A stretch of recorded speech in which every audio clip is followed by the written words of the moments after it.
Hey everyone, welcome back once again on my YouTube channel reaction mechanism. मैं हूं आनंद Mishra.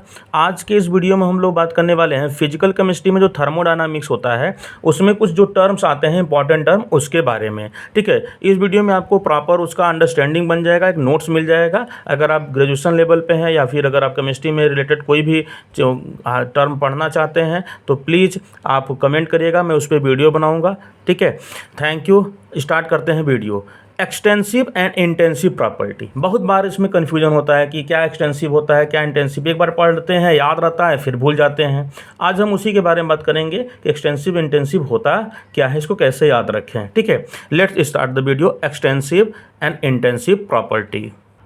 Extensive property, those property which depend only upon the quantity of matter contain in the system. वह property जो कि सिर्फ इस बात पे depend करती हो कि दिए गए सिस्टम में उसकी क्वांटिटी कितनी है। इस बात पे डिपेंड नहीं कर रहा है उसका नेचर कैसा है, बस इस बात पे डिपेंड कर रहा है कि उसकी क्वांटिटी कितना है किसी दिए गए सिस्टम में। उसको किस में लेंगे? Extensive property. Total value of extensive property is equal to the sum of value for separated part in which the system में be divided for the sake of convenience.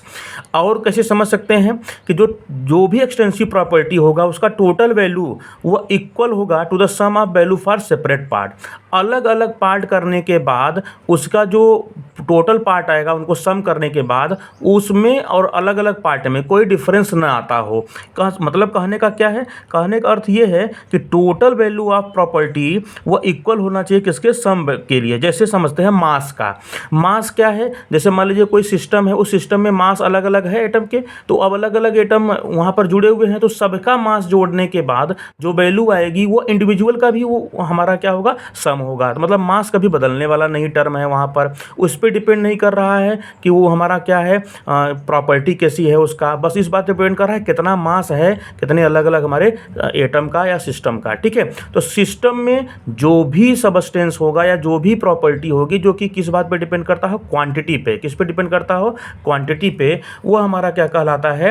Extensive property. For example mass, volume, energy, heat capacity etcetera. अब यहाँ पर देखिए, चाहे मास हो चाहे volume हो, ये सभी क्या हैं? ये सभी क्वांटिटीज़ हैं। ठीक है, क्या है? क्वांटिटीज़ जो कि किसी सिस्टम में कंटेन है किसी मैटर का। तो ये सिर्फ क्वांटिटी पे डिपेंड करने वाले हों तो वो हमारा प्रॉपर्टी जो सिर्फ सिस्टम में कंटेन जो सबस्टेंस है या कुछ भी है, जो भी टर्म है, उसमें जो क्वांटिटी पे, मैटर के क्वांटिटी पे डिपेंड करता है, उसको किस में लेंगे हम लोग? एक्सटेंसिव प्रॉपर्टी में। नाउ डिस्कस कर लेते हैं इंटेंसिव प्रॉपर्टी किसे कहेंगे। Intensive property, those property which depend only upon the nature of substance and are independent of amount of substance present in the system। Intensive property वह property होती है जो सिर्फ और सिर्फ सिस्टम में जो भी सबस्टेंस प्रेजेंट है उसके अमाउंट पे ना डिपेंड करता हो। किस पे डिपेंड करता हो? उसके नेचर पे, कि वो जो सबस्टेंस है उसका नेचर क्या है, उसको बोलेंगे हम लोग इंटेंसिव प्रॉपर्टी में। एक्सटेंसिव में किस पे डिपेंड करता था? अमाउंट पे।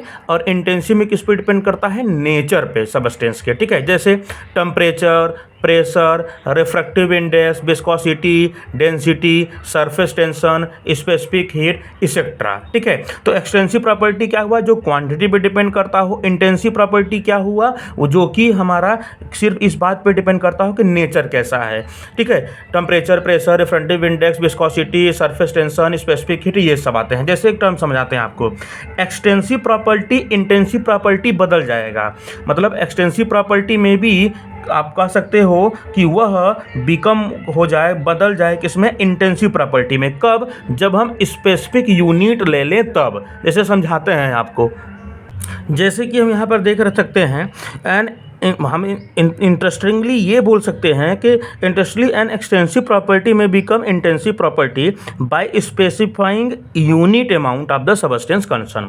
अगर हम हमारे पास एक्सटेंसिव प्रॉपर्टी है, अगर हम उसको चाहें तो इंटेंसिव प्रॉपर्टी में बदल सकते हैं, कन्वर्ट कर सकते हैं। कब? जब हम स्पेसिफिक यूनिट अमाउंट के बारे में बात करें उसके तब। जैसे मास एंड वॉल्यूम, ये दोनों क्या हैं? एक्सटेंसिव प्रॉपर्टी हैं। लेकिन मास पर यूनिट वॉल्यूम क्या हो जाता है? डेंसिटी। और डेंसिटी क्या हो जाता है? Intensive property. बात समझ रहे हो नहीं? कि मास एक अमाउंट है, वैल्यू में एक अमाउंट है, लेकिन इन दोनों का हमारा पर यूनिट वॉल्यूम ले लें तो मास पर यूनिट वॉल्यूम तो क्या कहलाता है, डेंसिटी। तो मास और वॉल्यूम ये दोनों हमारे क्या हैं, एक्सटेंसिव प्रॉपर्टी, और वहीं पे हम स्पेसिफिक ले लिए, पर यूनिट वॉल्यूम ले लिए तो हमारा क्या कहलाएगा, डेंसिटी। उसी प्रकार से जैसे हीट कैपेसिटी, ये क्या है, एक प्रकार से एक्सटेंसिव प्रॉपर्टी है, लेकिन स्पेसिफिक हीट क्या हुआ, ये हमारा क्या हुआ, इंटेंसिव प्रॉपर्टी। बात समझ में आई कि नहीं।